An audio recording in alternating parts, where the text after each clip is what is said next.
Chapter 2 of Frankenstein by Mary Shelley. We were brought up together. There was not quite a year difference in our ages. I need not say that we were strangers to any species of disunion or dispute. Harmony was the soul of our companionship, and the diversity and contrast that subsisted in our characters drew us nearer together.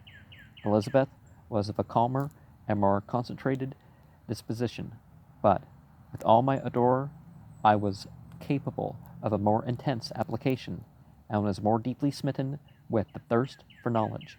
She busied herself with the following: the aerial creations of the poets, and in the majestic and wondrous scenes which surrounded our Swiss home, the sublime shapes of the mountains, the changes of the seasons, tempest and calm, the silence of winter, and the life and turbulence of our alpine summers. She found ample scope for admiration and delight, while my companion contemplated with serious and satisfied spirit the magnificent appearances of things. I delighted in investigating their causes. The world was to me a secret which I desired to divine. Curiosity, earnest research to learn the hidden laws of nature, gladness akin to rapture, as they were unfolded to me, are among the earliest sensations I can remember. On the birth of a second son, my junior by 7 years, my parents gave up entirely their wandering life and fixed themselves in their native country. We possessed a house in Geneva and a campagne on Belrive, the eastern shore of the lake, at the distance of rather more than a league from the city. We resided principally in the latter, and the lives of my parents were passed in considerable seclusion. It was my temper to avoid a crowd, and attach myself fervently to a few. I was indifferent, therefore, to my schoolfellows in general, but I united myself in the bonds of the closest friendship to one among them. Henry Clerval was the son of a merchant of Geneva. He was a boy of singular talent and fancy. He loved enterprise, hardship, and even danger for its own sake. He was deeply read in books of chivalry and romance. He composed heroic songs, and began to write many a tale of enchantment and knightly adventure.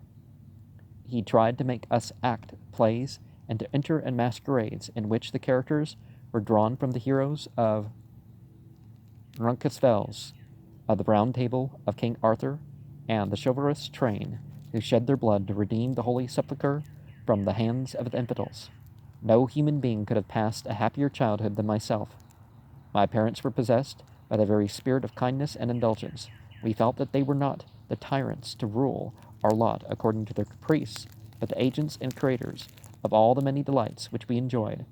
When I mingled with other families, I distinctly discerned how peculiarly fortunate my lot was, and gratitude assisted the development of filial love.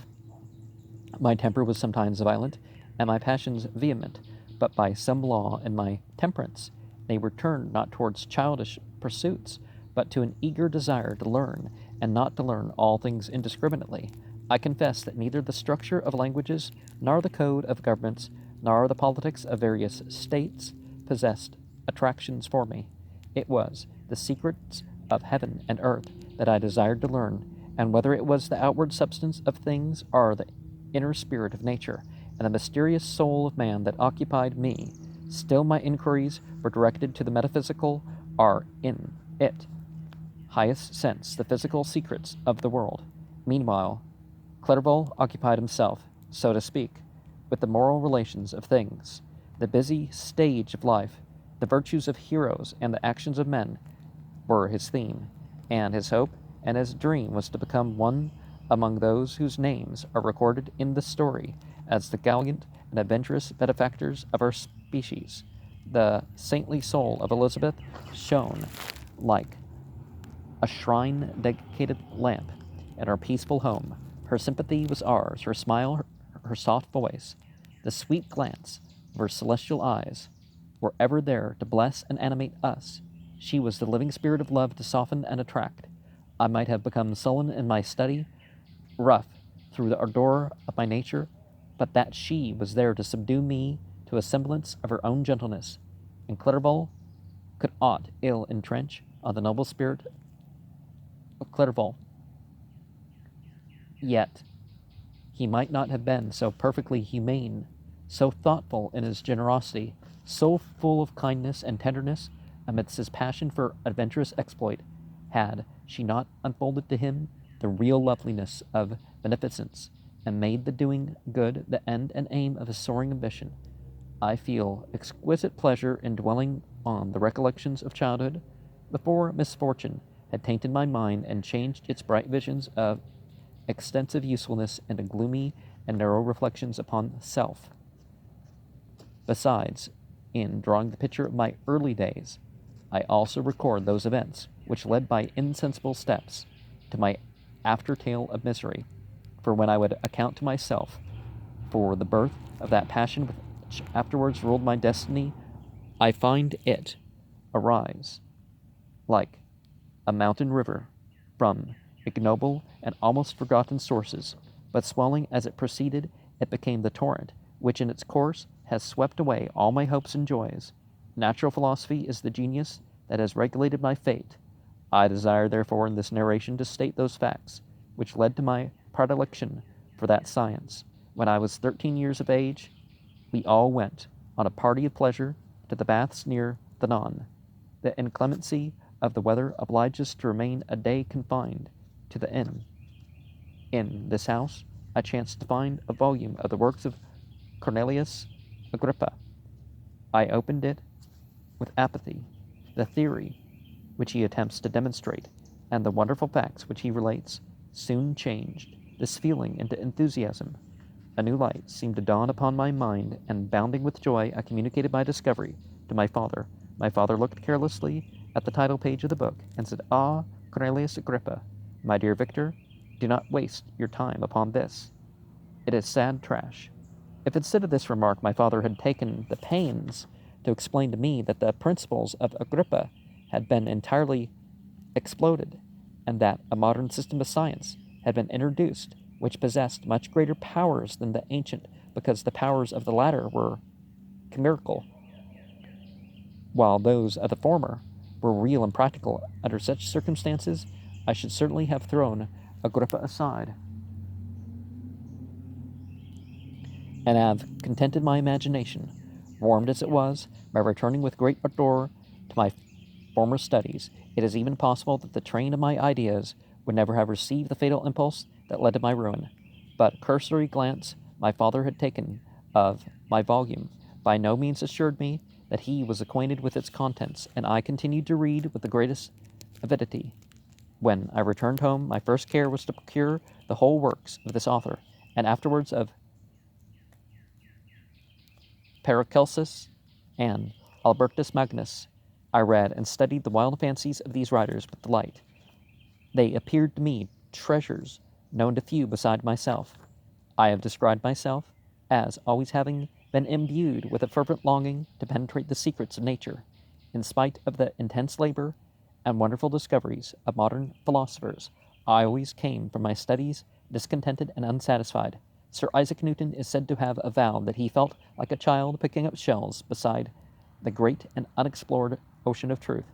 Those of his successors in each branch of natural philosophy with whom I was acquainted appeared even to my boy's apprehensions as Tyros engaged in the same pursuit.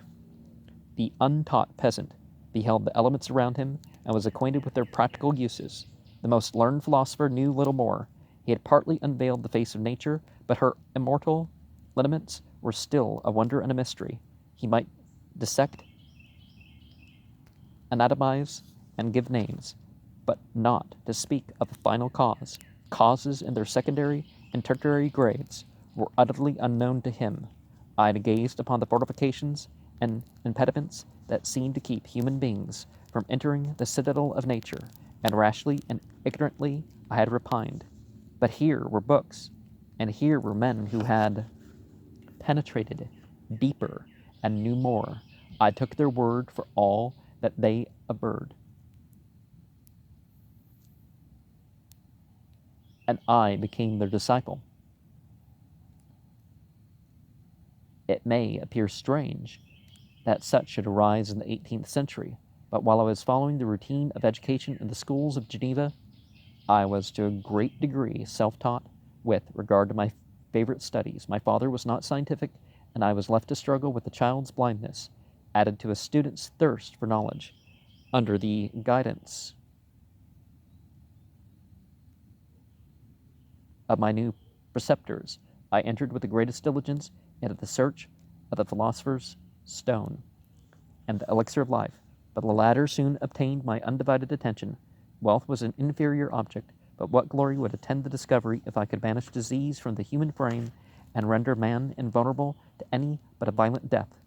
Nor were these my only visions. The raising of ghosts or devils was a promise liberally accorded by my favorite authors, the fulfillment of which I most eagerly sought, and if my incantations were always unsuccessful, I attributed the failure rather to my own inexperience and mistake than to a want of skill or fidelity in my instructors.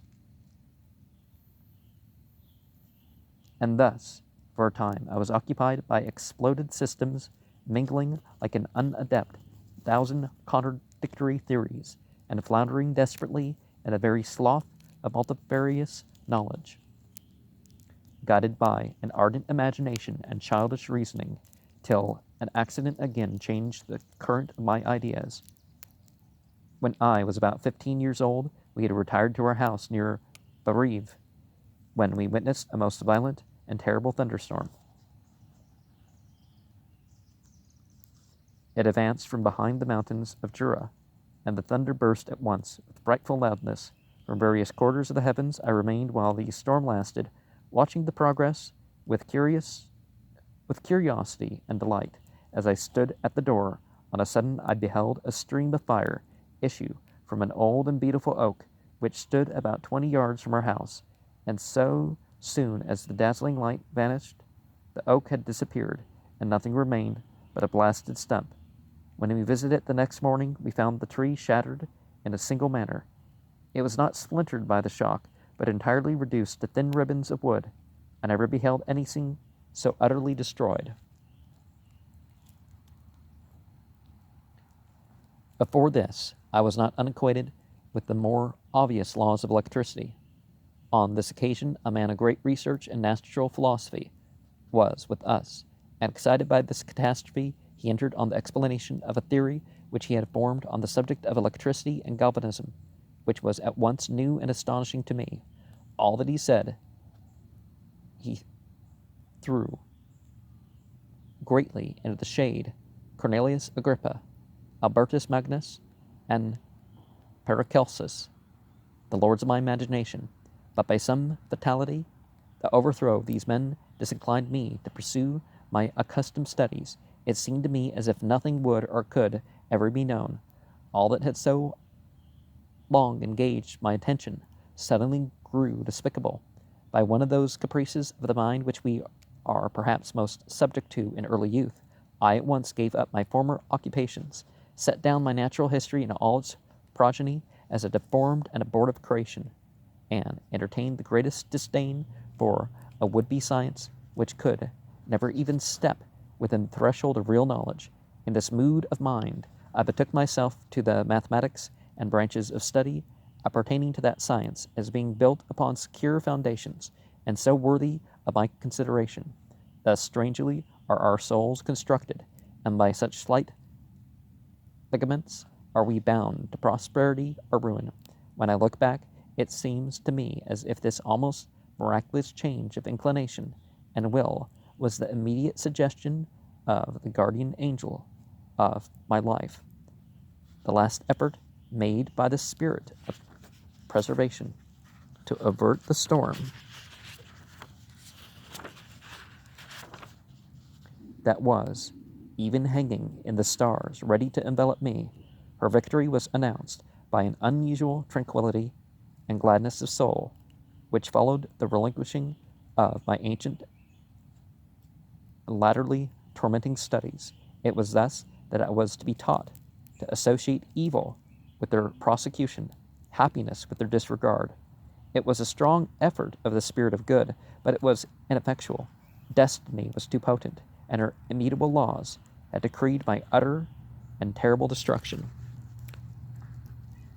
Of course, we see the importance of what giving up on this artificial positivity and seeking realism in one's own power can do. Well, I mean, this is fiction, but you know what I mean.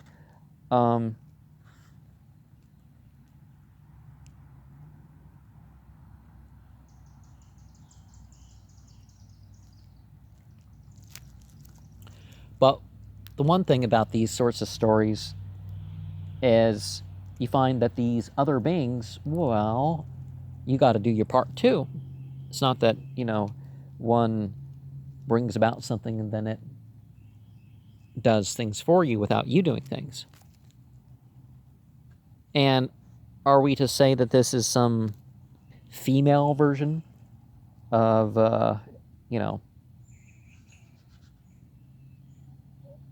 one of these anti-hero stories? Well, certainly written by a female, but I don't know anything per se as of yet that would, make you tell, except I guess the attention of the semi-romantic nature of the thing. Well, I don't mean a sexual thing per se. You know what I mean, like the emotional connection and stuff like this. But again, I if you didn't know it was written by a female, you may not get that point. But you see with the novel, sort of a power of ancientness, a power of good and evil that kind of parallels the biblical sort of way, if you think about it. But our character here is, of course, having some, self-awareness that's being a focus.